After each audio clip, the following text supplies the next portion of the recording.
शहर की गलियों में एक अजीब सा सन्नाटा पसरा हुआ था।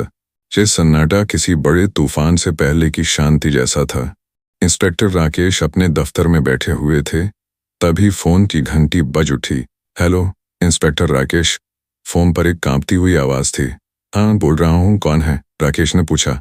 मेरा नाम सुमन है। मेरी सहेली नेहा कल रात से गायब है। उसकी हत्या हो चुकी है। प्लीज आप जल्दी आइए। सुमन की आवाज में भय और घबराहट साफ झलक रही थी। राकेश ने तुरंत अपने सहायक को बुलाया और नेहा के घर की ओर रवाना हो गए।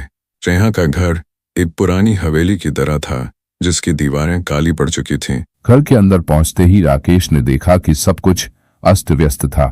फर्श पर खून के निशान थे और एक तरफ नेहा का शव पड़ा हुआ था। राकेश ने अपने सहायक को इशारा किया और दोनों ने पूरे घर की तलाशी ली। घर के एक कमरे में उन्हें एक टूटे हुए वाज का टुकड़ा मिला, जिस पर खून के धब्बे थे। राकेश ने इसे ध्यान से देखा और फिर अपने सहायक से कहा, यह हत्या का हथियार हो सकता है, इसे फोरेंसिक लैब में भेजो। तलाशी के दौरान राकेश को नेहा की डायरी मिली। डायरी में नेहा ने अपनी जिंदगी के कई राज खोले थे। उसने लिखा था कि उसे किसी से धमकियां मिल रही थीं। उसने एक अजगर किया था जो उसे कुछ दिनों से पीछा कर रहा था। इसी के बुनबे से ऐसे कर रहा था। राकेश ने डायरी को ध्यान से पढ़ा और सोचा कि यह मामला उतना सीधा नहीं है जितना लगता है। उसने नेहा के दोस्तों और पड़ोसियों से पूछताछ करने का फैसला किया। पूछताछ के दौरान एक पड़ोसी ने बताया कि उसने एक आदमी को नेहा के घर के आसपास देखा था। उसके पास एक काली कार थी। राकेश ने तुरंत अपने नेटवर्क को सक्रिय किया और उस काली कार के बारे में जानकारी जुटाने लगा।